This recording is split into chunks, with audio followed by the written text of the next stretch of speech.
ఓం శ్రీ సాయిరామ్. శ్రీమతి విజయమ్మ గారికి చిన్ననాటి నుంచి ప్రతిరోజు జరిగే సంఘటనలు రాసుకునే అలవాటు ఉండేది. అందువల్లే పాత మందిరం రోజుల్లో జరిగిన అనేక సంఘటనలను తేదీలతో సహా స్పష్టంగా గుర్తు చేసుకోగలిగారు. ఆమె అదృష్టవశాత్తు సమయం దొరికినప్పుడల్లా తను ఇంతకుముందు రాసుకున్న విషయాలను వేరొక పుస్తకంలో తప్పులు లేకుండా వ్రాయమని స్వామి ప్రోత్సహించేవారు. అలా వ్రాసుకున్న పుస్తకాలని స్వామే స్వయంగా పరిశీలించి అవసరమైన సవరణలు చేసేవారు.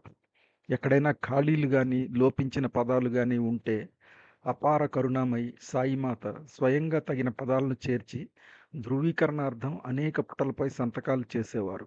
కొన్నిసార్లు తేదీలతో కూడా. స్వామివారి ఆ సంతకాలలో కొన్ని ఈ వీడియోల్లో దర్శనమిస్తాయి.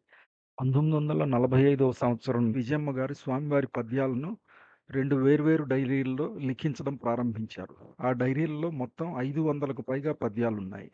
స్వామివారి పద్యాలను సరైన దృక్కోణంలో అర్థం చేసుకోవాలంటే అవి రచింపబడిన సందర్భాన్ని అవగాహన చేసుకోవడం అత్యంత అవసరం. స్వామివారి పద్యాలలో పదాలు నిర్మలమైన ముత్యాలు, మరకతమణులు, వజ్రాలు, వైఢూర్యాలు, మాణిక్యాల వంటివి. అవి సముచిత స్థానంలో అమర్చబడినప్పుడే అమూల్యమైన ఆభరణం అవుతాయి. ఆ ఆభరణం కిరీటం అయితే తలపై ధరించాలి, హారం అయితే కంఠంలో, కుండలాలైతే చెవులకు. అట్లే ప్రతి పద్యము తగిన సందర్భంలో ఉంచబడాలి. ఒక పద్యం భారతీయ సంస్కృతి వైభవాన్ని ప్రతిబింబించవచ్చు, మరొకటి సంయుక్త కుటుంబ వ్యవస్థను చాటవచ్చు, ఇంకొకటి కొత్తగా వివాహమైన దంపతులకు మార్గదర్శకం అవ్వచ్చు, మరొకటి అపార్థాల వల్ల దూరమైన అన్నదమ్ములు, అక్కా చెల్లెళ్లకు ఓదార్పునివ్వవచ్చు. విజయమ్మ గారు మరియు ఆమె భర్త శ్రీ హేమచంద్రన్ గారు మహాభాగ్యశాలులు. ఎందుకంటే వారి వివాహ సందర్భంలో వారి భక్తిని ప్రశంసిస్తూ, కష్టకాలంలో ధైర్యం నింపుతూ అనేక సందర్భాల్లో స్వామివారికి అంకితంగా పద్యాలు రచించారు. స్వామివారు అనుగ్రహించిన ఆ పద్యాలను ఆయన కృప వలనే విజయమ్మ గారు ఎంతో యుక్తిగా తన గ్రంథాలలో సందర్భానుసారం చేర్చగలిగారు. స్వామివారి విషయంలో ఎందుకు లేదా ఎప్పుడు అనే ప్రశ్నలకు స్థానం లేదు. ఎందుకు అని అడగకుండా ఆయన పద్యాలను భద్రపరచడం ఆమెకు సహజ స్వభావం. ఆయన ఆజ్ఞే మంత్రం అన్నది ఆమె జీవన సూత్రం. 1947 నుండి ఆమె దాదాపు 4 దశాబ్దాల పాటు అపార సహనంతో వేచి చూసి ప్రేమ, భక్తి, అంకిత భావం, దృఢ సంకల్పం, మధుర భక్తి, అనన్య భక్తి వంటి అనేక భావాలకు అనుగుణంగా ఆ పద్యాల్లో కొన్నింటిని తన పుస్తకాలలో వినియోగించారు. 1954లో స్వామి ఆమెకు అనుగ్రహించిన వ్రాసుకొంటిని అనే పద్యం 1998లో ప్రచురింపబడిన అన్యథా శరణం నాస్తి గ్రంథంలో ముద్రింపబడింది. స్వామివారితో వ్యవహరించేటప్పుడు అపార సహనమే ప్రధాన సాధనం.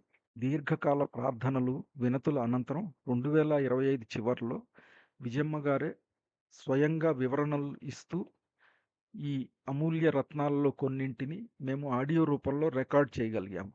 శ్రీమతి విజయమ్మ గారి ద్వారా శ్రీ సత్యసాయి పద్యసుధార అనే శీర్షికతో ఆ రికార్డింగుల్లో కొన్నింటిని మీతో పంచుకోవడం మాకు అపార ఆనందాన్ని ఇస్తుంది.